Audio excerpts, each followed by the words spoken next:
एक राज्य का राजा अपने मंत्री से कहता है कि अगर मैं किसी की बात सुनकर बहुत खूब कहता हूँ तो तुम उसे 1000 सोने की मुद्राएं दे देना। और मंत्री उसकी बात मान जाता है। इसके बाद वो जो राजा होता है वो एक दिन जंगल में शिकार करने के लिए गया होता है। तभी वो देखता है कि जंगल के बीच में एक छोटा सा घर है और उस घर के बागीचे में एक बूढ़ा आदमी एक छोटा सा पौधा लगा रहा है। राजा ये देखकर हैरान हो जाता है और वो सोचता है कि बूढ़ा आदमी ऐसा क्यों कर रहा है, जबकि इसको पता है कि इतना ज्यादा बूढ़ा है कि जब तक ये पेड़ बड़ा होगा तब तक ये बूढ़ा आदमी तो रहेगा ही नहीं और इसको इस पेड़ के फल भी खाने के लिए नहीं मिलेंगे। तो फिर ये ऐसा क्यों कर रहा होगा।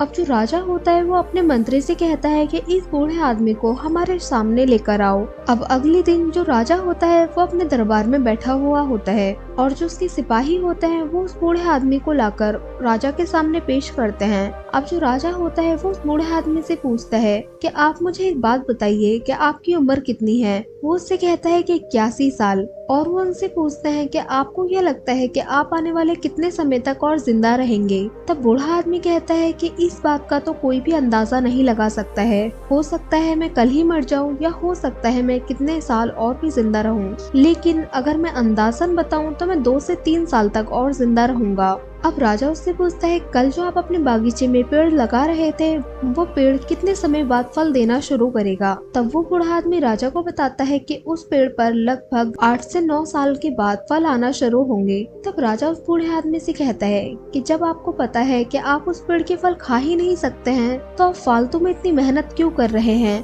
इस उम्र में आपको जाकर अपने घर में आराम करना चाहिए। तब बूढ़ा आदमी राजा से कहता है कि आपने मेरे घर के पीछे एक बहुत बड़ा बागीचा देखा होगा जिसमें बहुत सारे फल के पेड़ हैं जो कि काफी पुराने हैं, जो कि मेरे दादा ने लगाए थे और उनके फल मैं अभी तक खा रहा हूँ। और वो कहता है कि जो आज मैं पेड़ अपने बागीचे में लगा रहा हूँ भले ही मैं उसके फल ना खा सकूं, लेकिन मेरी आने वाली पीढ़ी उसके फल खा सकेगी और मेरे बेटे और उनके बच्चे उन फलों का मजा ले सकेंगे। अब जब राजा बूढ़े की ये बात सुनते हैं तो वो कहते हैं बहुत खूब। और जो मंत्री होते हैं वो तुरंत लाकर बूढ़े आदमी को 1000 सोने की मुद्राएं दे देते हैं। अब जब बूढ़ा आदमी ये देखता है तो राजा से कहता है कि देखिए आप अभी मुझे बता रहे थे कि आपको उस पेड़ के लगाने का कोई भी फायदा नहीं होगा, लेकिन भगवान ने अभी मुझे उस पेड़ लगाने का फल दे दिया और आपकी वजह से मुझे आज 1000 सोने की मुद्राएं मिल गई हैं। अब जब राजा बूढ़ी की ये बात सुनता है तो वो 2 बार कहता है बहुत खूब बहुत खूब। और जो उसके मंत्री होते हैं वो वापस से 2000 सोने की मुद्राएं लाकर बूढ़े आदमी को दे देते हैं।